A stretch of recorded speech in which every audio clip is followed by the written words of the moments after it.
கைத்தலம் நிறைகனி அப்பெம்மோடவல் பொறி கப்பிய கரிமுக நடிவேணி கச்சிடும் அடியவர் புத்தியிலுரைபவ கற்பகம் என வினை கடிதேகும் மத்தமும் மதியமும் வைத்திடும் அரண்மகன் மற்பொரு திரள் புய மதையானை மத்தளவயிரனை முத்தம்மி புதல்வனை மட்டவிழ் மலர்கோடு பணிவேனே முத்தம்மிழடைவினை முற்படுகிரிதனில் முற்பட எழுதிய முதல்வோனே முப்புறமேறி செய்த அச்சிவனூரை ரதம் அச்சாதி பொடி செய்த அதிதீரம் அத்துயரது கொடு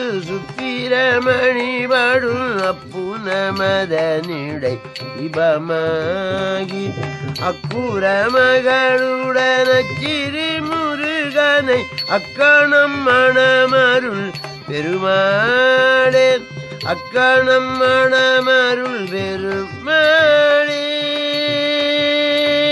நன்னம்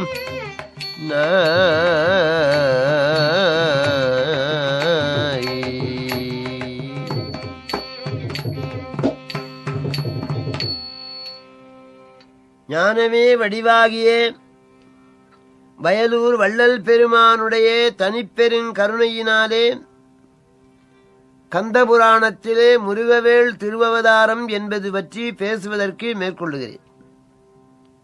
புராணங்கள் 18, சிவபுராணம் 10, விஷ்ணு புராணம் 4, பிரம்ம புராணம் 2, சூரிய புராணம் 1, அக்னி புராணம் 1 ஆக புராணங்கள் 18. புராணம் என்ற சொல்லுக்கு பழமை என்பது பொருள். புராதனம் என்ற சொல் புராணம் என்று ஆயிற்று. சிவபுராணம் என்பார் மணிவாசகர். புராணம் வேண்டுமா என்ற வினா எழும். கடியாரம் பழுதுபடுமானால் அதை பழுது பார்க்கின்றவர் பூதக் கண்ணாடி போட்டு பார்ப்பார்.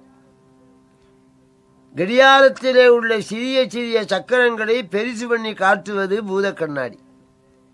அதுபோலே வேதத்திலே உள்ள நுட்பமான தர்மங்களை விரித்து காட்டுவது புராணம். தர்மம் சரா என்று வேதம் சொல்லுது. அந்த ஒரே ஒரு அறத்தை விரித்து காட்டுவது மகாபாரதம். சத்தியம் வதா என்று வேதம் சொல்லுது. சத்தியத்தை பேசு. இந்த ஒன்றை விரித்து சொல்லுவது அரிச்சந்திர புராணம். ஆகவே புராணங்கள் இன்றியமையாதது. அதிலே கந்த புராணம் மிகச் சிறந்தது. 18 புராணங்களையும் வியாச பகவான் பாடி அருளினார். 18 புராணங்களுடைய கிரந்த எண்ணிக்கை 4 லட்சம். அதுல கந்த புராணம் மட்டும் 1 லட்சம். அதிலே சங்கர சம்ஹிதியிலே சிவரகசிய கண்டத்திலே உள்ள 6 காண்டங்களை கச்சியப்பர் தமிழிலே மொழிபெயர்த்து அருளினார். இறைவனே வந்து கனவிலே திகழ சக்கரம் என்று அடியெடுத்து கொடுக்க காஞ்சிபுரம் குமரகோட்டத்து அர்ச்சகராகிய கச்சியப்ப சிவாச்சாரிய சுவாமிகள் வடமொழியும் தென்மொழியும் கரை கண்டவர். ஒவ்வொரு நாளும் பாடல்களை பாடி எம்பெருமான் திருவடியிலே வைக்க ஆண்டவனே திருத்தினார் கந்தபுராணம். எம்பெருமானுடைய கைப்பட்ட நூல் கந்தபுராணம். தொண்டை நாட்டிலே பாலாறு மிக உயர்ந்தது. அந்த பாலாறு உற்பத்தியாவது நந்திமலை. அந்த நந்தி மலையிலே மேகங்கள் வந்து மழை பொழிகிறது.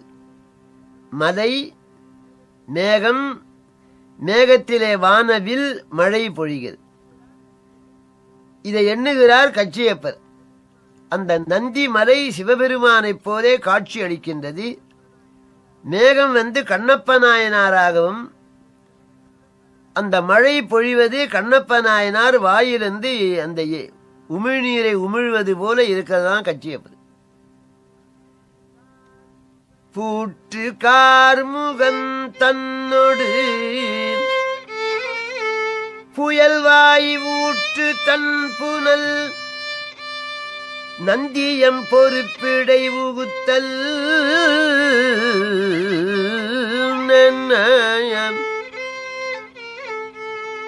மலை, கரிய மேகம், வானவில், இதை பார்க்கிற போது கச்சியப்பருக்கு கண்ணப்ப நாயனார் ஞாபகம் வருது. பூட்டு கார்முகன் தன்னோடு பொழிகின்ற புயல்வாய் ஊட்டு தன் புனல் நந்தியம் பொறுப்பிடை உகுத்தல்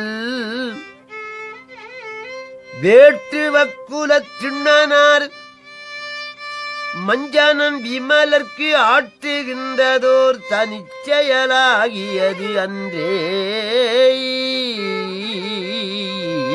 நன்ன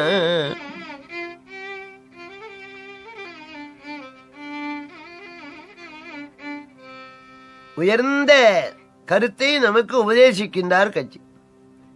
கந்தபுராணத்தின் திரண்ட கருத்து நன்றி மறந்தவன் அழிந்து விடுவான். இந்த ஒரே ஒரு தர்மத்தை விதித்து காட்டுவது கந்தபுராணம். என்னென்று கொன்றார்க்கும் உய்வுண்டாம் உய்வில்லை செய் நன்றி கொன்ற மகற்கு. சூரவன்மனுக்கு எண்ணில்லாத வரங்களும் ஆக்கமும் ஊக்கமும்